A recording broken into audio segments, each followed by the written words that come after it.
When you are the Senior Director for Emerging Space Markets at Blue Origin, entrepreneurial mindset reaches new heights. Business in space provides unique opportunities to make connections, whether through systems thinking or through aha moments of insight. We are pleased to welcome Dr. Erika Wagner, an engineer, program manager, and business professional with interests in innovation and humanity's grand challenges. Erika's expertise includes vestibular physiology, bone biomechanics, organizational innovation, and prize theory. Her work with X-Prize Lab at MIT developed a network for teaching and research on innovation incentives. She later served as Senior Director of Exploration Prize Development with the X-Prize Foundation, managing a portfolio of new competition designs in space, sea, and advanced transportation. Having returned to the commercial space industry, she's passionate about human spaceflight and the opportunities for research, education, and the arts as we open the space frontier. Please welcome to the stage, Dr. Erika Wagner.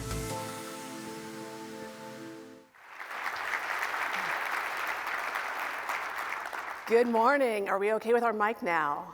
Hey, fantastic. Thank you so much for welcoming a recovering academic, someone who is passionate about the work that you're all doing, not only to teach our next generation about the importance of engineering, but how we teach and why we teach. So I'm going to try to come back to those themes a little bit in my talk today.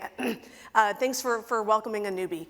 I am going to talk today about building a road to space, and I'm missing my clicker. If someone can pass that along to me. We'll keep working. I'll work with my team in the back. If I can get that first slide up. Awesome. So we're thinking a lot at Blue Origin about the future of spaceflight and how we start to open up the doors of space to more and more people, more and more users. Excuse me. So I'm going to hope that we have had enough caffeine to actually start with our eyes closed this morning.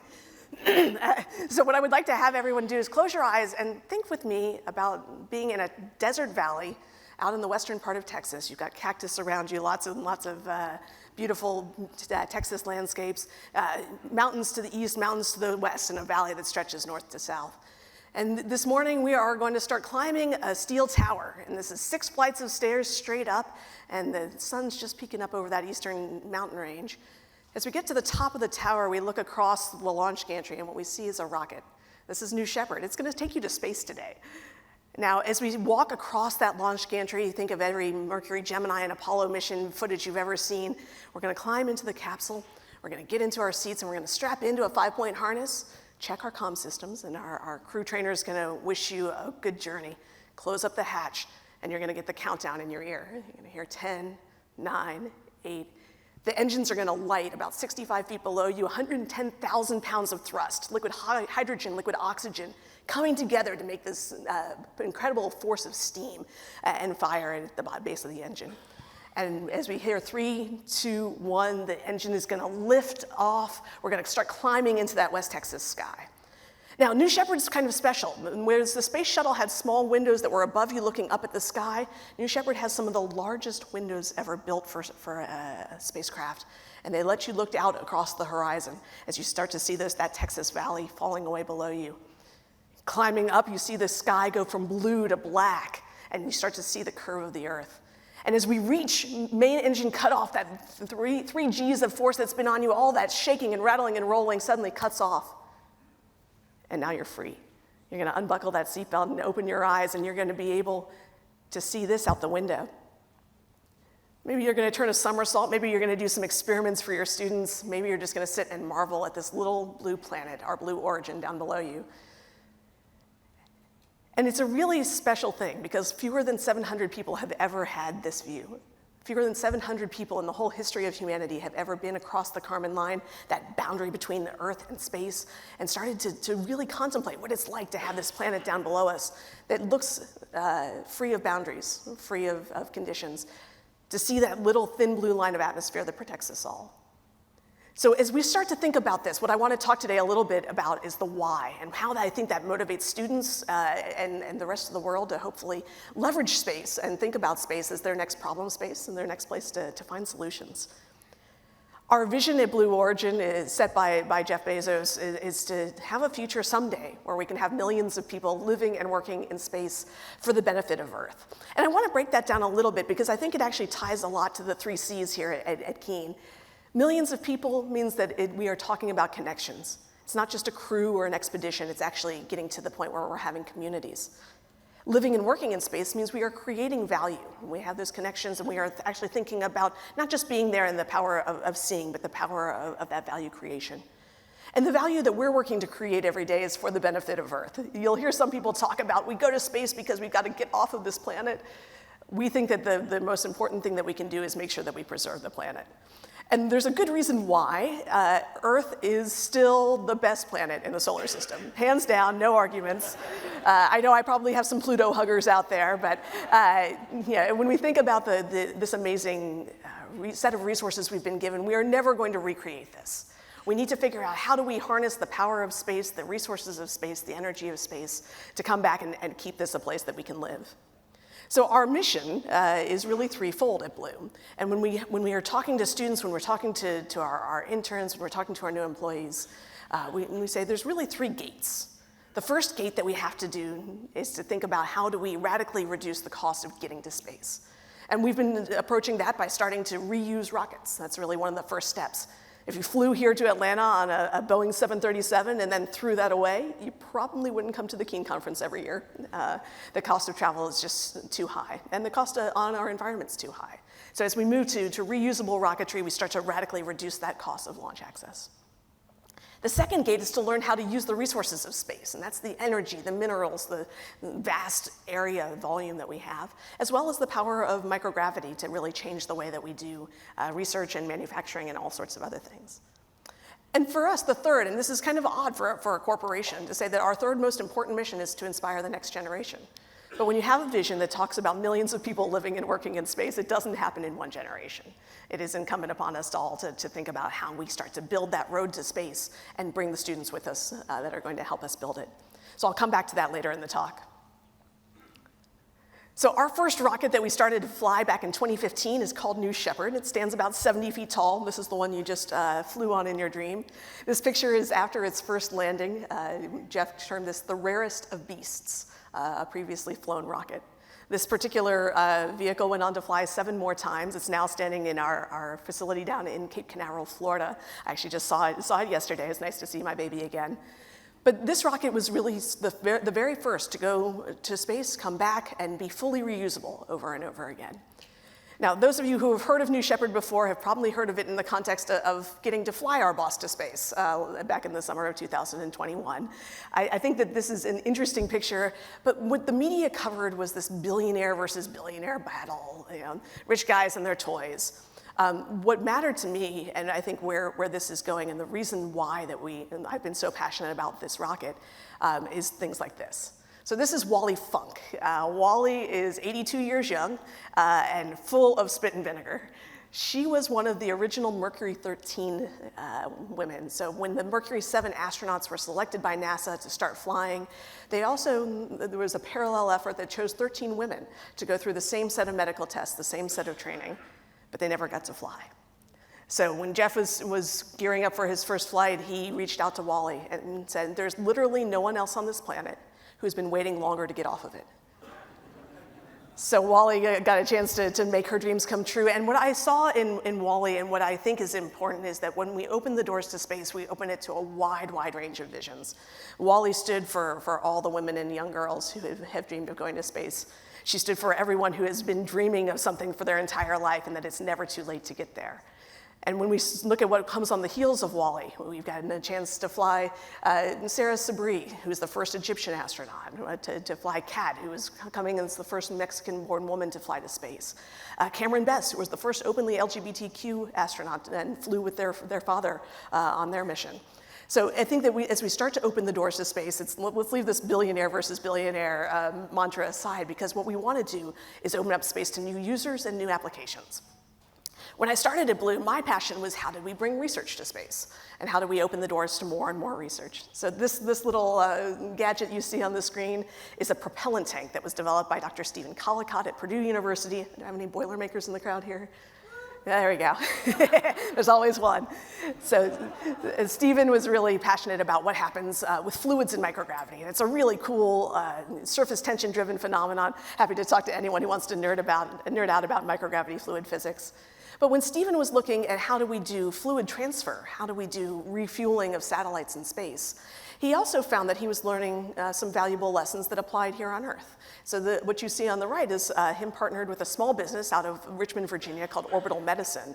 It was trying to figure out how you treat pneumothorax, a collapsed lung in space. And it turns out that all the devices we use today are very gravity dependent. And when you can use the lessons that we learn about fluid physics and geometry-driven flow, you can actually now treat this better on medevac helicopters, on naval ships in high seas. But what was even more fun was when Stephen got a call from a teacher down in rural Indiana whose 8-year-olds, this is a second grade teacher, had asked whether or not fireflies could light up in space. And she called Stephen and says, "I hear you understand how these things work." And to his credit, as a great engineering educator, he didn't say, well, here's the answer. He said, would they like to find out? And what his students then did is went down and worked with these 8-year-olds, built a small device to look at the firefly chemistry to figure out whether this would work. Turns out they can. Nothing wrong with our firefly friends in microgravity. But then the teacher took it one step further. And these students started writing letters to their state house. They were so excited about what they had learned by sending their science to space that they got the firefly, the lightning bug, declared the state insect of Indiana.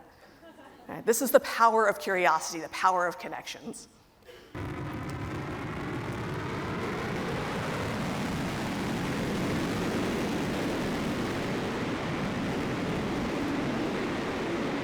When we think about New Shepard as a vehicle, a lot of what we're doing is thinking about it as a test bed. So as we learn to do this rocket landing maneuver, this is solving the inverted pendulum problem. Right? We are doing it with a very short rocket, so that means you're balancing a pencil on your finger rather than a yardstick. But this is how we are learning to do all the systems we need for reusable rocketry, for vertically controlled landings, for a lot of our sort of predictive algorithms and software. And we're using this New Shepard as a test bed to develop the technologies for our next rocket. New Glenn, which you see on the right, stands tall enough that if you laid it down on a football field, you'd go goalpost to goalpost. The New Shepard rocket fits in the nose cone, in the fairing of New Glenn. This is coming down the pipeline. I was just down in our facility in Florida, really excited to see this fly. But you hear us talk about gradatum ferociter. And I think that this is one of those places where we also see the power of how engineering education works and the way in which you're teaching in your classrooms. Because New Shepard is a test bed. It's a prototyping opportunity for us.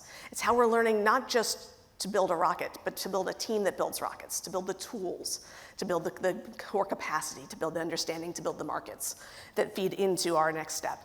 And that next step goes quite a bit farther. Whereas New Shepard goes up to the Kármán line right around 100 kilometers and comes back down, New Glenn takes us to the moon.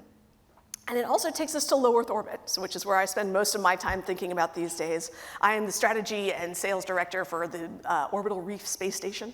The ISS, International Space Station, has been an incredible workforce up in low Earth orbit for the last 20 years, continuously inhabited. It's also one of the most complex things ever built and one of the most expensive at over $150 billion from the 15 nations that collaborated.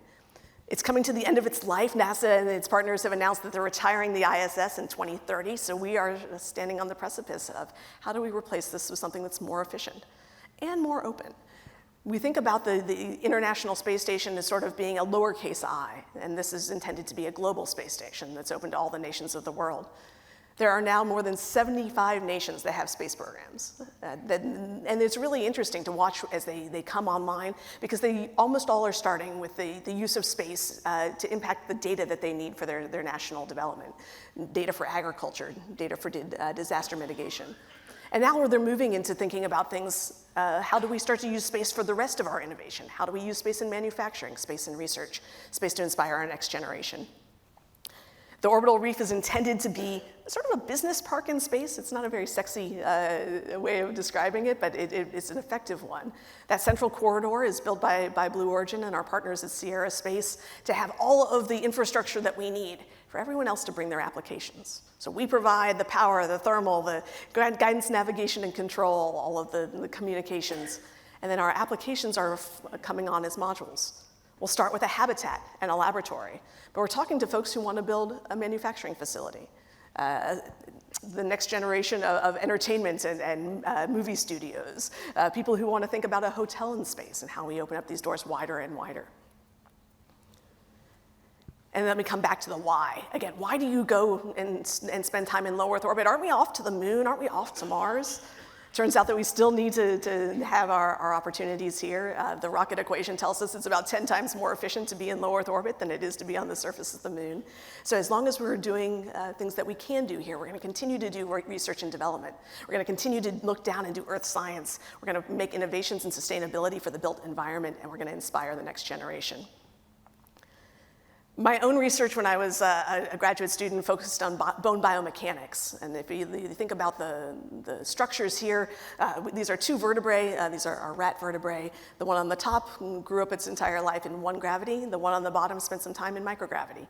And bone is really interesting. It's an adaptive structure. It lays down in accordance with Wolff's law. It's going to build up to accommodate the loads that are placed on it. So you see these vertical spicules that go and carry those loads.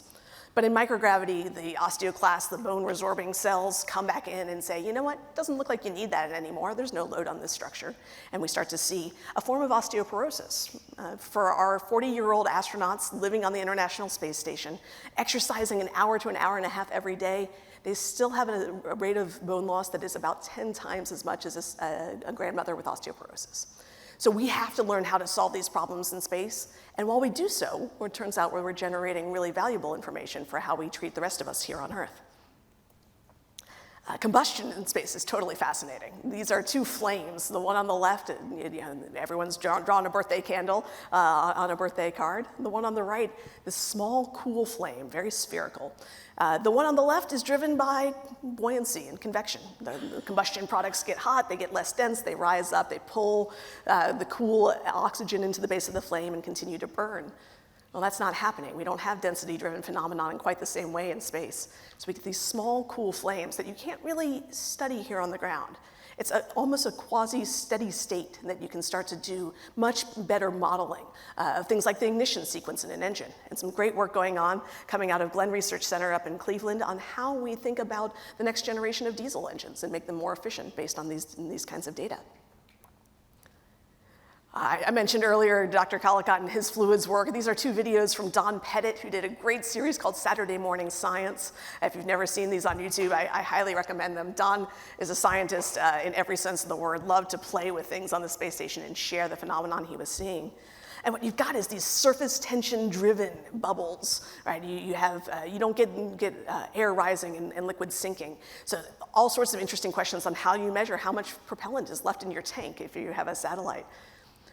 Don also talked about how hard it was to always have to drink your morning tea and coffee through a straw. He said, all I really want to do is smell my coffee in the morning. Right? So he took a binder cover, taped it together, and made the world's first open-ended coffee cup using critical wetting angle theory to give himself a nice cup of coffee. Now, these things are great if you're thinking about life in space, but they turn out to also be relevant for technology here on the ground, driving new insights for microfluidics, for medical diagnostics, more efficient inkjet printers, and all sorts of other technologies. On the left here, you see one of the first space tourists. This is Richard Garriott. His dad actually flew on Skylab. He was not an engineer, though. Despite his dad's best intentions, he ended up being a video game designer. And when he made his millions, he decided what he really wanted to do was go to space and share it with kids. So he partnered with the Challenger Learning Centers to make a series of videos showing kids how this stuff really works. This cell he's holding, something very simple, just colored water and oil, making salad dressing in space, essentially. And again, you see those density-driven phenomenon, very different. But on the right is why it matters, because on the right, what you see is a fiber optic cable.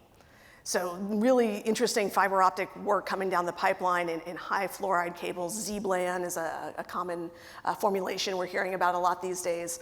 When you pull Z-bland on the ground, the theory says you should get a very high bandpass fiber. The reality is that we have these little crystalline structures solidifying out. When you do it in microgravity, they don't. And so you end up with this much cleaner glass, the ability now to use that in medical lasers, in military aviation technologies. Maybe someday a trans-Pacific cable. As a space business person, I would love to have that market. We'll see how that goes, but we're learning a lot about the fundamentals of microgravity materials science. When we look back at the Earth from 250 miles up, it's an incredible thing to see. This picture is actually taken a bit farther out. You can see the whole globe, that blue marble. NASA is using data from our views of Earth to benefit the Earth. And I can't tell you how many times I've sat down next to someone on an airplane and they said, well, why are we spending our money in space? Shouldn't we be spending it on the ground? And first I explained, well, every dollar we spend in space actually is spent on the ground, so we can talk about that. But I think it's also important to recognize that we wouldn't know about climate change in the ways that we do if we didn't have space assets. We are using space every day to understand our weather patterns. We're using space every day to understand the kinds of data that we need to monitor our own planet. And I wanted to point out to a project, if you're not familiar with it, called Surveyor. This is a collaboration between NASA and USAID, really thinking about how do we use the data that the first space economies are developing to serve the rest of the world and the emerging space economies. So we now have those 77 space nations that I was talking about before, and they're getting data to impact the way that they plant their crops, to look at desertification in the way that the Earth is changing around them, to think about disaster mitigation. Lots of great data coming back from the conflict in Ukraine and giving us real-world eyes on what's going on here on this planet. I mentioned earlier the power of space for making sustainability. When we are building these built environments, they are closed environments. We have solar panels gathering in the energy of the sun. Everything else we've got to either recycle or bring up with us. And so it's much more efficient when we can to recycle. The astronauts on the ISS joke that today's coffee is also tomorrow's coffee. You got to be aware of what a full recycling system means. But we are about 90% closed on water loops now and getting better. The oxygen loops are getting closed. Our energy is still coming in from the sun, but getting more and more efficient in how we use it. This is really a test bed for us. And the orbital reef that we're building is going to be relying on the best that we have in sustainable technologies. And then I mentioned inspiration. So back in 2019, we founded Club for the Future. This is an educational nonprofit associated with Blue Origin to inspire the next generation in space and STEM and STEAM, and to start helping students to see themselves in that future. And I think this is one of those themes that really resonates with the conversations I've been having at the breakfast table and the reception last night. That when students see themselves as having that agency, when they see themselves as being able to be part of the why, be part of the solution, that it really does change the future. We started with a very simple project in Club for the Future, and it's called Postcards from Space. Now, when I was really little, my grandparents took a big trip over to Europe, and they sent back a piece of mail to us. It was my first airmail stamp, right? This is something that went into my little stamp binder, and I collected it as a kid, and I was really excited to see how connected I was with these countries that were so far away. Well, these are postcards drawn by students. They put them in the mail, send them to us. We load them up onto the New Shepard rocket, launch them to space, bring them home, mark them as space mail, and send them back. Program's totally free, just the cost of postage. Check out clubforthefuture.org. It's a really incredible opportunity, because when an 8-year-old is standing there and holding something that not just went to space, but that they sent to space, the entire world changes. Right? They see themselves as creators of that future. I just did this program with a friend who lives in Brunei, and we just got a box, a DHL box with 7,200 postcards. That's 10% of all the students in this small Southeast Pacific island nation. So I think that what we can do with this is almost unlimited. So I wanted to come back and to talk about moonshots. And Doug, as I said, we're going to start the day with space because these faculty are thinking about moonshots and the power of moonshots to inspire. And I think that when I think about moonshots from the perspective of what we do at Blue Origin, moonshots are Earth shots. And this is one of the most famous pictures ever taken by Bill Anders on the Apollo 8 crew as they went around the backside of the moon and coming back towards the Earth. This Earthrise photo was really one of the things that inspired the first Earth Day. inspired this sense of us on living on a single planet, this small, fragile, pale blue dot, and what it means for us. When we go to space with Earth in mind, and I think that we have to all keep coming back to that why with our students, right? When I'm out in universities, it's not about abandoning this planet. It's not just about the rockets that make lots of noise and really cool technology, but it's about the applications and the reasons that we go. So when I think about this project, this mission and this vision, a lot of it comes back to what's known as the overview effect. And the overview effect is a well-studied phenomenon in astronauts from Mercury up till today, where we keep hearing folks saying, I went, and I looked back at my planet, and my mindset changed. I really came back thinking differently about this fragile orb that we live on than I went and started with. So I wanted to give closing words to my boss, Jeff Bezos, and to William Shatner, Captain Kirk, who we had the great fortune to send to space last year, and let them talk a little bit about why this matters. When you're up there, you see this beautiful, vulnerable, blue planet. Remember, it's just our origin. And you guys are here at the beginning.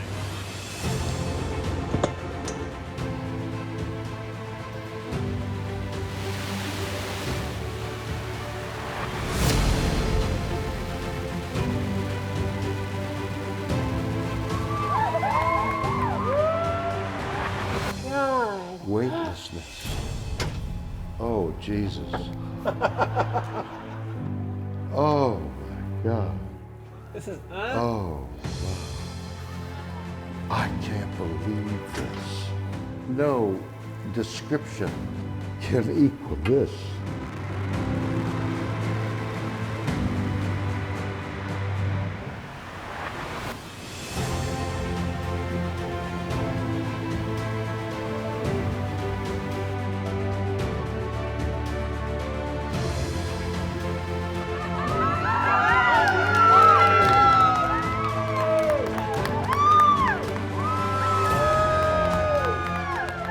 Everybody in the world needs to see. There is Mother and Earth and comfort, but what you see is black. What you have given me is the most profound experience I can imagine. I'm so filled with emotion about what just happened. It's extraordinary, extraordinary.